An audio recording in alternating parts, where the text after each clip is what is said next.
In this session we're going to cover a few basics: the really simple stuff, support and resistance, trend lines, channels, the basics of supply and demand. The diagram below shows two candle bars. Each candle takes a period of time to build.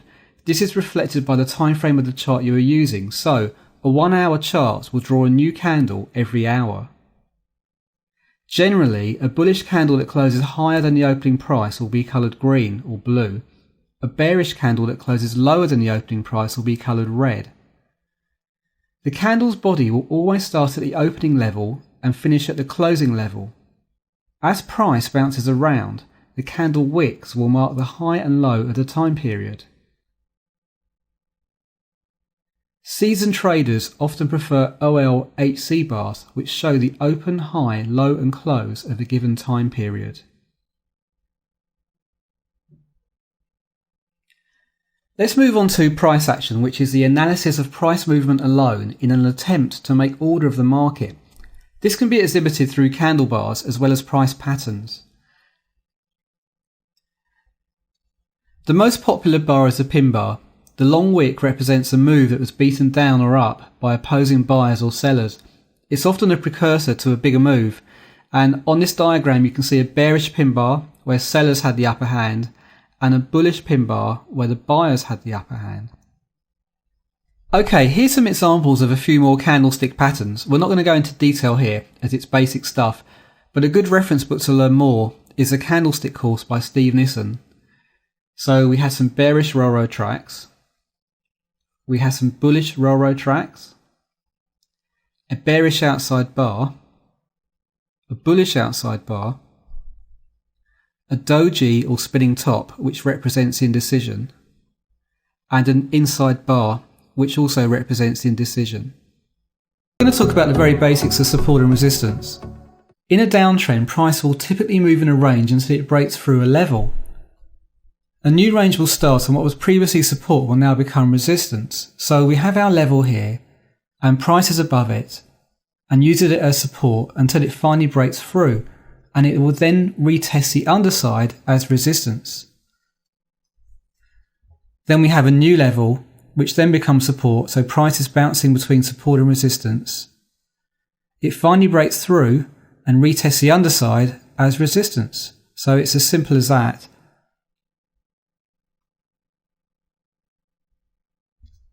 So in an uptrend, the opposite is true.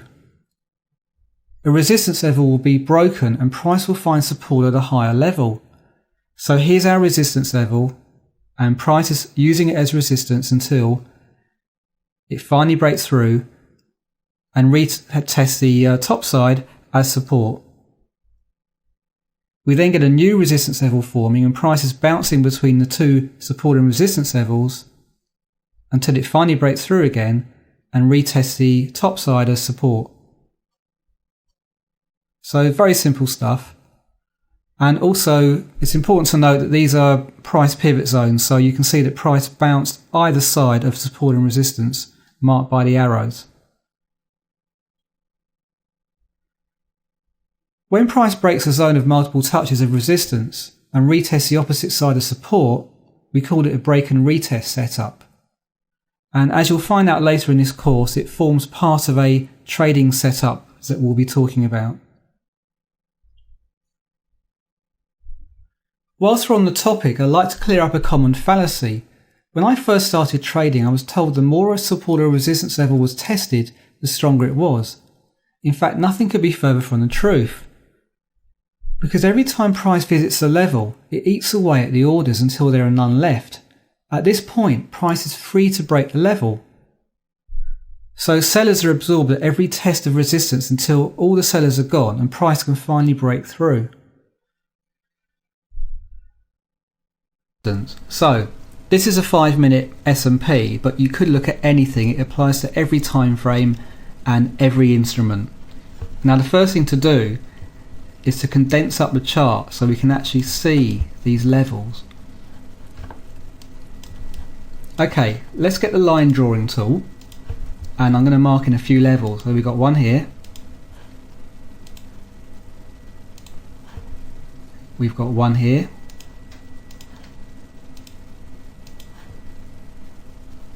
another one here, and you'll see that it doesn't have to be exact. We're just looking for price to pivot on either side, and this can actually be extended all the way to here. So what happened is price used this line of support, it finally broke through, retested as resistance, broke through here, this was actually support here, retested as resistance before breaking above, retested here as resistance, came back down and found that as support. We came here, found support here before breaking through, acted as resistance, came down, finally broke through, and you can see that there's another level here. So let's get the line drawing tool and put one across here. So price found resistance, came down, found resistance again, came down, finally broke up, hit this resistance level, tested here as support, and it goes on. But that's the general idea.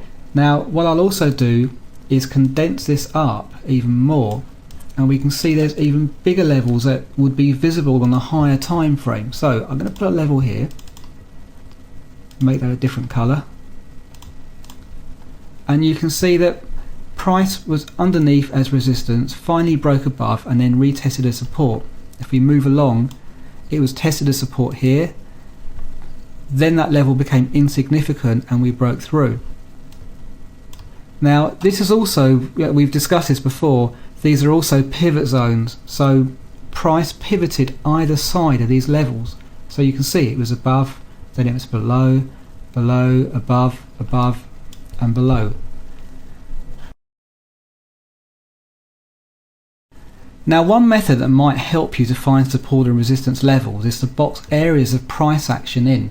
So we can see over here there's an area where price hung around, and what I can do is draw a box like this.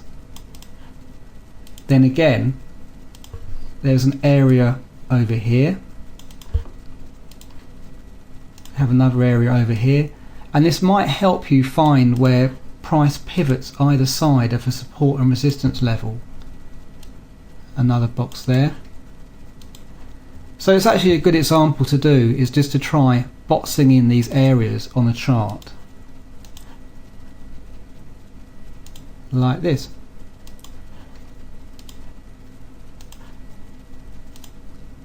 Anyway, I hope this video has helped you, and I'll see you in the next session. Trend lines are another form of support and resistance. They are the exact same principle, but this time diagonal. You only need 2 swing points to create a trend line. In this example, we see a downtrend line. So there's 2 swing points. We can then draw resistance across those 2 swing points.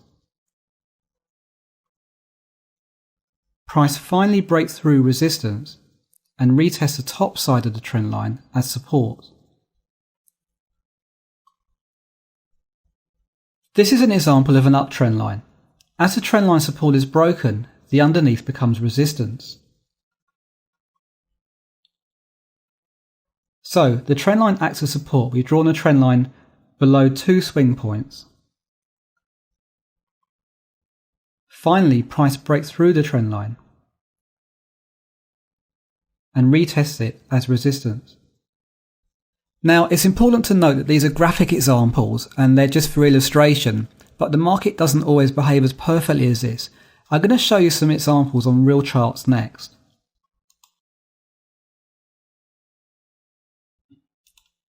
You're looking at a GBP USD 60-minute chart, and I'm going to draw some trend lines in for you. So the most obvious trend line on the chart is possibly this one, where we have a swing low, a second swing low, and I can extend this trend line up to here, and you'll see there's a third swing low and a fourth one until it finally breaks through. Now there doesn't have to be a retest of the underside of the trend line every time. In fact, it doesn't do that a lot of the time, but I do have an example which I'm going to show you. So this small trend line over here, there was a swing low, a second swing low, a third one, and price finally broke through and started retesting the underside. Now, let's look at a resistance trend line. This swing high sticks out like a mile, so I'm going to use that swing high. And there's a second swing high here, and from there we can extrapolate the line even further. So, we had a first swing high, second swing high, that's enough to draw our trend line. A third swing high came in, retested the trend line. Now, this is very interesting because there's an intersection of trend lines, and that acts as very good resistance. So price has bounced off this trend line and this trend line. Okay, let's move on to channels.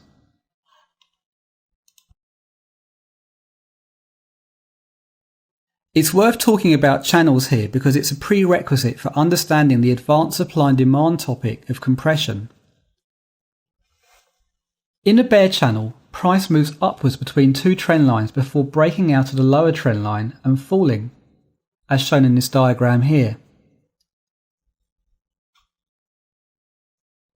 In a bull channel, price moves downwards between two trend lines before breaking out of the upper trend line and rising. Okay, let's go back to the real charts and I can show you what a bull and bear channel look like.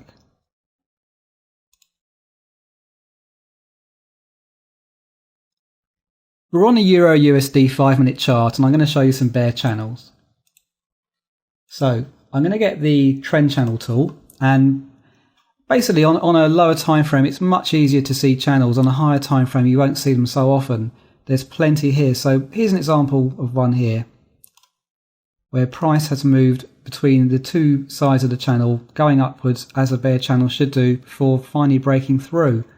It then formed another channel and did exactly the same thing, like this. Now it doesn't have to be exact, it never is exact on a real chart, that's really for the diagrams. I'm going to see if I can find some more channels to show you.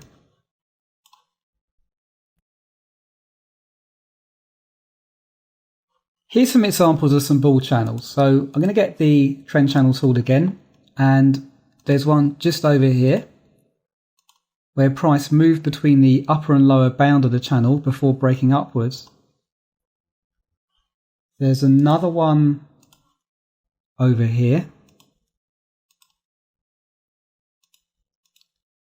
So as you can see, they're not exact, but they do channel. So price moves up and down between the two boundaries of the channel before breaking upwards.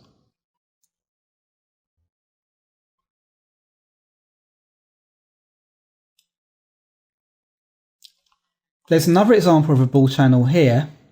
So I get my trend channel tool again, and it's a bit messy, this one, and you know it's not always tidy, as I said, but price moves between the upper and lower boundary of the channel before breaking up. There's also a very nice example of a triangle. Now we're not going to talk about triangles just yet, that's later on in the course, but I think I should show you this one because it is quite nice. So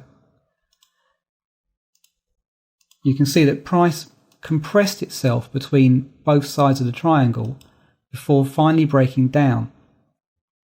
Okay, let's go to the next section. The fallacies of technical indicators. I must have spent years chasing failed technical indicator systems before I finally cleared my charts of all the junk and relied on price alone. The truth is that most indicators are lagging. They follow price but with a delay. Because they get you into a move late, they actually destroy your risk reward and lead to poor trading results. Let's look at some examples. The moving average crossover is probably the most widely known trading strategy by the general public. It's documented in literally thousands of technical analysis books and mentioned countless times on mainstream financial media. Yet it's fundamentally flawed in today's markets. The main problem is it's a reactive rather than predictive way of trading. The method assumes that momentum will continue after a crossover with no thought to the current conditions of the market. Probably the most famous of the crossovers are the death cross and the golden cross. You sell when the death cross occurs, which is a 50-day moving average crossing down below the 200 moving average, and you buy when the golden cross occurs, which is a 50-day moving average crossing up above the 200 moving average. So what does this look like on a chart? Well, you can see on this chart that I've plotted where the 50-day moving average has crossed the 200 using the yellow dots, and this would have given you a signal to enter. Now, on first impressions, this looks great, but if you project where you would have actually entered the market using these yellow lines and where the red dots are, you can see that it gets you in almost when the move is over, or midway through the move, or even when the move is just about to reverse. Now let's compare this to entering at a supply demand zone. Basically, supply and demand zones will get you in at the turning point rather than too late, like moving average crossovers. Now don't worry if you don't understand this diagram straight away, we're going to be covering all of this later in the course. Another use of standard indicators is to measure what is termed as divergence. This measures the strength of two or more price swings with an indicator, such as stochastics, MACD, or CCI. In the highlighted section, price makes a higher high, but the indicator does not. This is what's known as bearish divergence. On this slide, price makes a lower low, but the indicator doesn't. This is known as bullish divergence.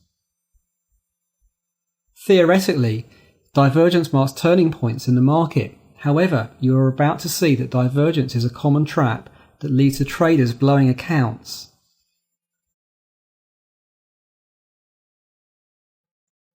Okay, so I've got a 60-minute S&P chart here, and I've put a CCI indicator on, which can be used to measure divergence.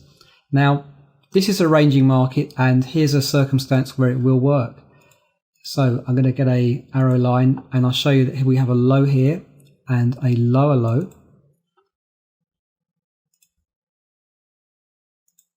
And the divergence indicator did in fact make a higher low, which signifies that it could go up, and indeed it did.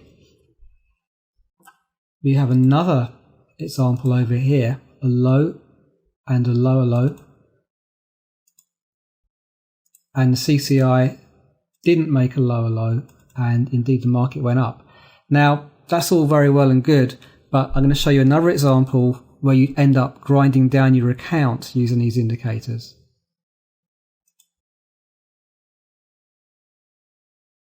Okay, so now I've got the 15-minute S&P chart up in a different location, and I'm deliberately working at the right edge here so we can't see what's going to happen. Now you can see that we had a low and then price made a lower low, but the indicator didn't. So I'm going to put some arrows there. So we had a lower low here, and the indicator didn't. Now we may buy here, and what happens? It just carries on down. So let's move along a little bit more. We've made a low here.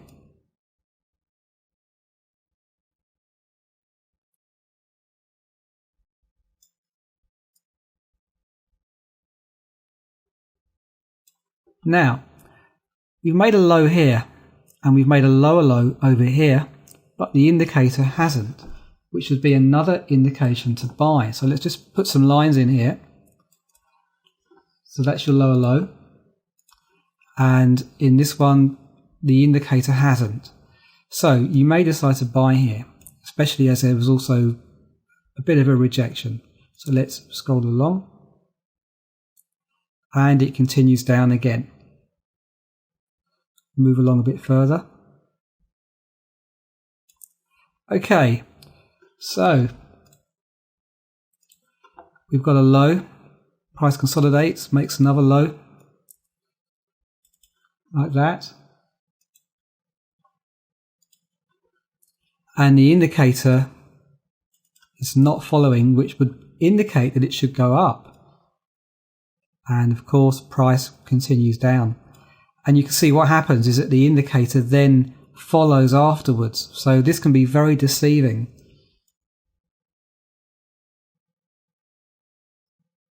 Let's see if it happens again.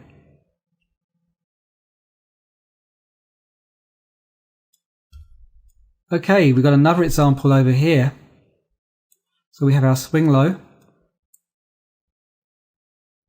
Price makes another low, but the indicator doesn't.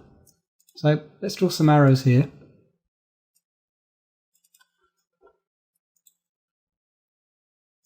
And the indicator is divergent, so we think it could go up. We may buy here.